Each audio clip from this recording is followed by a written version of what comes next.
মানুষের মাংস খাওয়ার জন্য খুন করা হয় এক ভবঘুরেকে। সেই ঘটনায় ফিরদৌস আলম নামের অভিযুক্তকে গ্রেপ্তার করেছিল পুলিশ।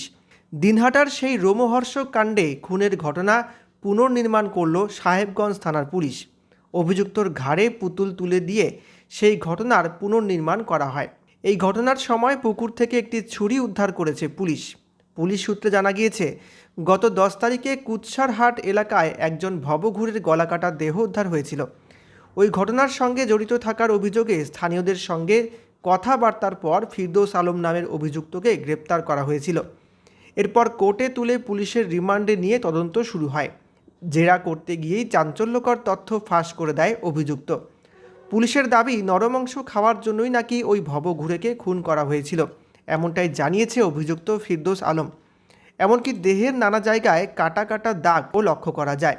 সেখান থেকে নাকি মাংস খুবলে নেওয়া হয়েছিল। পুলিশের এও দাবি, অভিযুক্ত নাকি বলেছে যে ব্যক্তির দেহ বা দেহাংশ বাড়িতে এনে ধোয়া হয়েছিল, পরে দেহ ফেলে দেওয়া হয় শ্মশানে।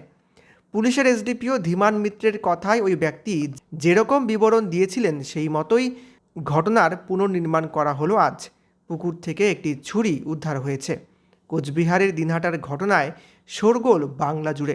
ক্রাইম সিনের রিকনস্ট্রাকশন করা হলো এবং যে অফেন্ডিং ওয়েপন অর্থাৎ যে অস্ত্রটি দিয়ে ও অপরাধটি সংঘটিত করেছে সেই অস্ত্রটিকে উদ্ধার করা হলো। কি জানতে পারলেন? পুরোটাই কিভাবে ও করেছে, কোথা থেকে ওকে নিয়ে গেছিল, কোন জায়গায়। আমরা যদিও রক্ত দেখে আমরা একটা আন্দাজ করেছিলাম, সেটাই যে পিও সেটাকে সুনিশ্চিত, পিও অর্থাৎ সেখানেই যে ক্রাইমটি সংঘটিত হয়েছে সেটি সুনিশ্চিতকরণ হলো। এবং তারপরে ও কোন রাস্তা দিয়ে মৃতদেহটিকে বাড়িতে নিয়ে এসেছিল, তারপরে সে অস্ত্রটিকে কোথায় ফেলেছিল, এই সমস্ত জিনিসগুলোই আজকে উদ্ঘাটিত হলো।